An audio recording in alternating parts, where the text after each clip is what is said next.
그 지역의 목자들이 밤에 밖에서 자기 양떼를 지키더니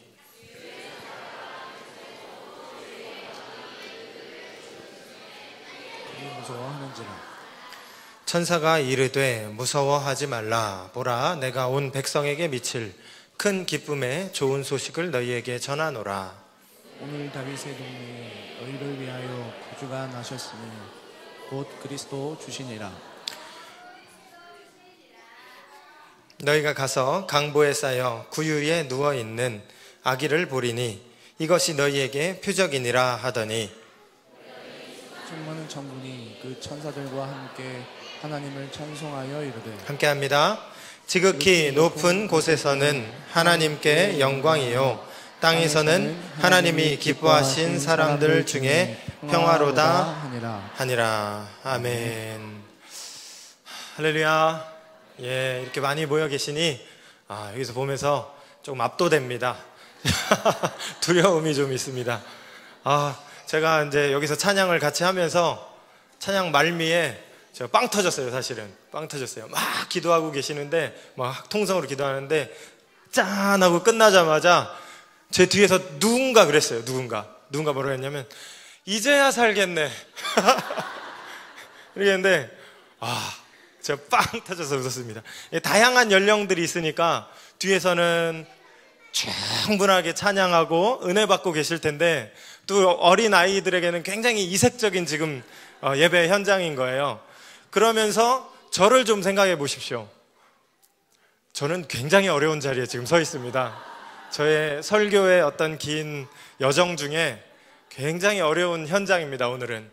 그래서 큰일 났다 이러면서 이제야 살겠네 이 말이 나오면 안 되는데 좀 제가 고민이 됩니다.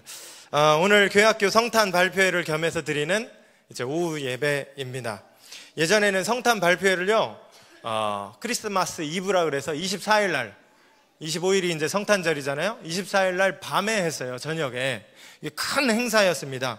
저녁에 온 성도들이 다 모여서 식구들이 다 모여서 교회에 와서 예수님 탄생을 축하하고 또 교회학교 아이들의 재롱을 그래서 오신 분들 많이 계시죠. 지금도 재롱을 구경하고 또 하나님을 찬양하는 그 기쁨의 어떤 환희의 블링블링한 어떤 그런 경험들이 있는데 저도 똑같은 경험이 저희에게 있습니다.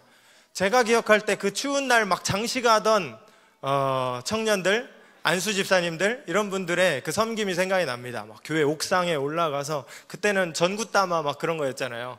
막 깨지기도 하고 그러면서도 예쁘게 이렇게 장식하시던 그런 모습 그리고 짠 하고 켰을 때 반짝반짝 오색으로 이렇게 예쁘게 나오던 그것이 참 저한테 추억으로 있고 또 교회학교 선배들이 그때는 좀 연극 이런 것도 많이 했습니다. 연극, 성극 이런 거 하는데 막 감격이 돼요. 엄청 열심히 준비했던 그 연극이랄지 그러면서 어렸던 제가 그런 선배들이 준비했던 연극이나 이런 어떤 순서들을 보면서 막 우러러보는 그런 마음도 생겼습니다. 와, 멋지다, 잘한다. 나도 저렇게 참여 나중에 하고 싶다. 뭐 이런 생각도 들었던 그런 시간이 나옵니다. 강단 앞에 나와서 제가 위기가 왔습니다. 우리 아이들 벌써 제가 잘해보겠습니다. 제가 나와서 막 이렇게 찬양하고 준비할 때도 저가 좋았지만은 사실은 준비하는 과정이 되게 신났었어요. 토요일마다 뭐 주일날마다 이렇게 정해진 시간에 교회학교 선생님과 함께 나와서 어떤 순서들을 막 준비하고 전후로 막 친구들이랑 얼마나 놀았는지 몰라요. 막 숨기 장난하고 막 커튼 뒤에 가서 숨고 뭐 그런 추억이 성탄 준비의 추억이 이 한 달 전부터 모여서 그렇게 함께 하던 그 시절이 생각이 납니다. 사실 여러분 우리 애들에게도 지금이 그 시간입니다. 저에게 추억으로 새겨진 시간이 지금 아이들에게 추억으로 새겨지고 있습니다. 여러 가지 아름다운 성탄 장식들 자기가 예쁘게 꾸몄던 이런 꾸밈들 그리고 어쩌면은 이 예배당에 지금 냄새까지도 아이들 신앙으로 똘똘 뭉쳐서 하나님을 향한 마음으로 빚어지게 될 것입니다. 여러분 우리가 이 성탄절을 기뻐합니다. 이토록 아름다운 성탄이고 우리가 기뻐하는 이 시간이지만은 사실 역설적이게도 2000년 전에 예수님이 오셨을 당시의 상황을 생각해 보면 사실은 우리가 지금 이렇게 예쁘게 장식하고 노래하는 이 모습과는 굉장히 달랐던 것을 우리가 생각해 볼 수가 있어요. 2장 1절 말씀에 보면은 이 시대가 로마 시대거든요. 로마 정부에서 인구조사를 명령을 했습니다. 인구조사를 명령을 해서 예수님의 부모님은 신혼 때인데 이사를 해야 했어요. 여러분, 예수님의 어머니는 아직 예수님을 낳기 전인데 배가 이만해요. 배가 이만해요. 근데 이 배가 이만한 그 산모 마리아가 무거운 몸을 이끌고 그렇게 이사를 다니는 모습을 한번 생각해 보십시오. 아이를 낳으려고 하는데 이제 막 진통이 오는데 아이를 낳을 곳이 없어서 어느 여관에 자리를 깔고 아이를 힘겹게 출산하는 장면을 한번 생각해 보세요. 아이를 낳았는데 낳은 아이를 놓을 곳이 없어서 마땅치가 않아서 어디 놓을 데가 없어서 말 구유에, 말이 음식을 먹는 그 구유에 예수님, 아기 예수님을 올려놓은, 여러분 이 모습은 낭만일 수가 없는 겁니다.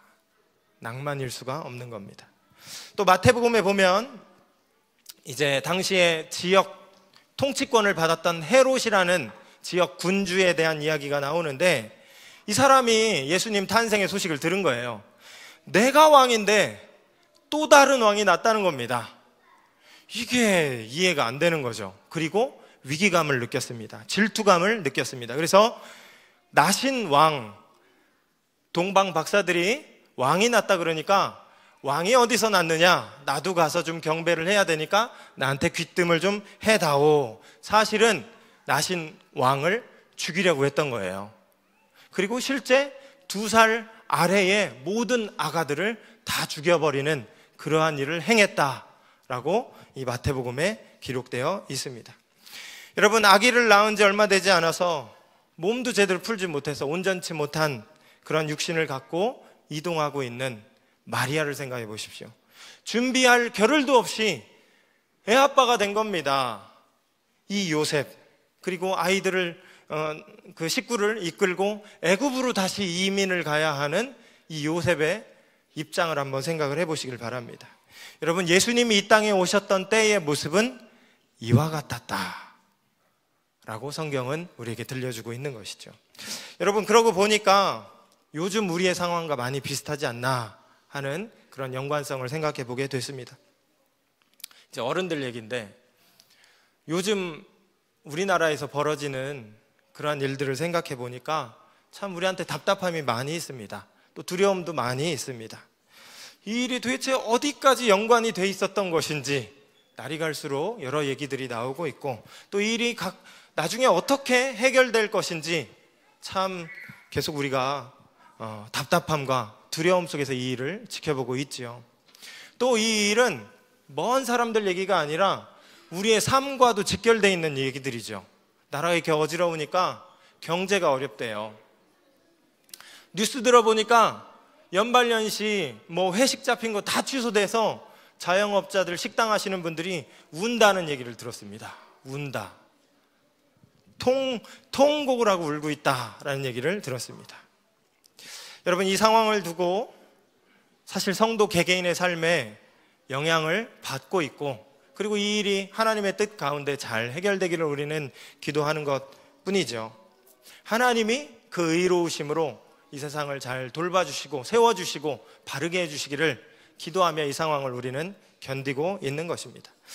여러분, 어쨌든 2000년 전에 예수님이 오셨던 그 상황은 우리가 어릴 적 경험했던 블링블링한 반짝반짝 아름답다 했던 그 선물처럼, 그 기억처럼, 산타클로스의 선물처럼 우리에게 전해진 것이 아니라 요즘 우리가 경험하고 있는 것과 같이 답답하고 처절하고 어찌 보면 잔인한 그러한 역사의 현장 속으로 예수님이 들어오셨다라는 것을 우리가 알게 된다는 것이죠. 오늘 목자 얘기를 잠깐 하고 마칠게요. 오늘 목자들도 사실 그러했습니다. 목자. 여러분, 목자 하면 뭐가 떠오르세요? 목자 하면 뭐가 떠오르세요? 여호와는 나의 목자시니 그런 양치기요. 맞아요. 목자는 양치기인 것입니다. 그런데 이 목자 하면 우리가 로맨틱한 어떤 생각을 먼저 하게 됩니다. 아름다운 초원이 있어요. 어디 유럽에, 북유럽에 아름다운 초원이 있고 양들은 막 뛰어다니고 있는 겁니다. 그리고 양치기 개, 보더콜리 같은 것이 막 양을 이렇게 몰고 다니는 거죠. 그리고 목자들은 뒷짐지면서 이 지팡이로 이렇게 하면서 양을 막 이렇게 인도하고 있는 거죠. 근데 사실 성경에 나오는 양치기, 목자는 그렇게 로맨틱한 직업이 아니었습니다. 밤에는 추운 데서 양을 지켜야 하고, 낮에는 양들을 이끌어서 그 뜨거운 햇볕 속에서 목초지로 양들을 이끌어야 하는 사람이 양치기였습니다. 끝없이 걸어가야 되고, 물이 안 나오면 어떻게 합니까? 그렇게 열심히 갔는데 풀이 없으면 어떻게 합니까? 또 양들이 혹시 죽으면, 양들에게 손해가 나면 먼 오래전에 오래전 그 조상 야곱은 자기가 그것을 갚아야 했습니다. 자기 비용으로 양을 대신 보상을 해야 했던, 날품을 팔던 사람들, 가장 어렵고 힘든 직업군에 속한 사람들이 바로 이 목자들이었다는 것이죠. 그러면 왜 하필 주님의 사자는 수많은 사람들 중에서 이 목자들에게 예수님의 소식을 전했을까? 많은 사람들이 있었을 거 아닙니까? 그런데 누가는 천사가 목자들을 찾아갔다 그랬어요. 왜 하필 목자들이었을까? 이 부분을 우리가 좀 주목해서 생각해 볼 필요가 있습니다. 주의 사자가 목자들을 찾아와서 이렇게 말합니다. 10절에 보면, 제가 읽어드릴게요. 10절. 두려워 말라. 내가 온 백성에게 미칠 큰 기쁨의 좋은 소식을 너희에게 전하노라. 오늘 다윗의 동네에 너희를 위하여 구주가 나셨으니 곧 그리스도 주시니라. 두려워 말라는 겁니다. 온 백성에게 미칠 큰 기쁨의 소식이 일어났다는 겁니다. 뭡니까 여러분? 그리스도가 나셨다 라는 거였습니다. 그리스도가 나셨다는 것이죠. 여러분, 예수님이 나셨습니다. 할렐루야. 여러분 이 생각을 다시 한번 마음속에 새겨봤으면 좋겠습니다. 예수님이 나셨습니다. 예수님이 이 땅에 오신 것이야말로 가장 좋은 소식이다. 주님은 그렇게 목자들에게 전했던 것이죠. 여러분, 왜 예수님의 오심이 가장 큰 기쁨의 소식입니까? 예수님이 오시면 우리 인생을 근본적으로 바꿔주실 것이기 때문에, 우리의 죄의 문제를 해결해 주시고, 우리에게 생명을 허락해 주시고, 우리에게 하나님을 아버지라고 부를 수 있는 그 신분을 회복시켜 주실 것이기 때문에, 우리에게 영생의 삶을 허락해 주실 것이기 때문에, 그렇기 때문에 예수께서 오신 소식은 가장 큰 기쁨의 소식이다. 그렇게 천사들은 목자들에게 이 복음을 전했던 것이죠. 그렇기 때문에 목자들은 하나님을 향해서 충만한 감사의 마음, 기쁨의 찬양의 소리를 올려드릴 수 있었던 겁니다. 사실은요, 여러분 잘 생각해 보세요. 잘 생각해 보세요. 목자들은요, 아무것도 바뀐 게 없습니다. 목자들의 삶에는 아무것도 바뀐 게 없어요.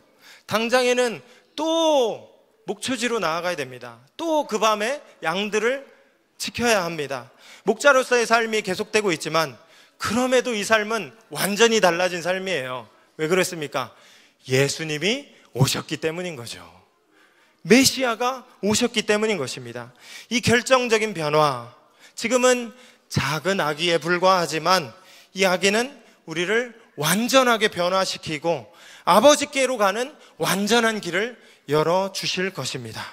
그렇기 때문에 이것은 복음이다 라고 천사들은 목자들에게 전해줬던 것이죠. 그리고 목자들도 하나님 앞에 영광을 올려드리며 다시 돌아갈 수 있었던 것입니다. 마지막으로 여러분 이제 끝냅니다. 와, 끝났다. 끝났습니다. 여러분, 정리하면서 제가 말씀드릴게요. 여러분, 우리에게도 이 복음이 있음을 여러분 꼭 기억하시길 바랍니다. 목자들이 받았던 복음이잖아요. 이 복음이 나에게도 있어요, 여러분. 우리가 받은 복음이 바로 이 복음입니다. 예수님이 이 땅에 오셨습니다. 예수님이 이 땅에 오셨습니다. 우리 같이 눈 한번 감아볼까요? 크게 하지 않으셔도 돼요. 나한테 한번 되뇌어 보세요. 예수님이 내 인생 가운데 오셨다. 이렇게 한번 해보세요. 시작. 한 번만 더 할게요. 예수님이 내 인생 가운데 오셨다. 한 번만 더 할게요. 예수님이 내 인생 가운데 오셨습니다. 여러분, 이 사실을 꼭 기억하시고 사시길 바랍니다. 예수님이 오셨습니다. 이것은 큰 기쁨의 좋은 소식입니다. 이것을 절감하며 이 소식을 기억하며 그렇게 살아갈 수 있는 우리 모두가 될 수 있기를 간절히 소원합니다.